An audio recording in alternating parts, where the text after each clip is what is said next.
Herkese iyi günler arkadaşlar. Bugün sizler için sevilen oyuncularımız Can Yaman ve Demet Özdemir'den çok romantik fotolarını sizler için hazırladık.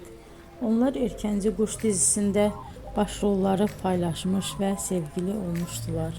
Ve dizi bittikte yollarını ayırdılar. Can Yaman İtalya'ya gitmiş.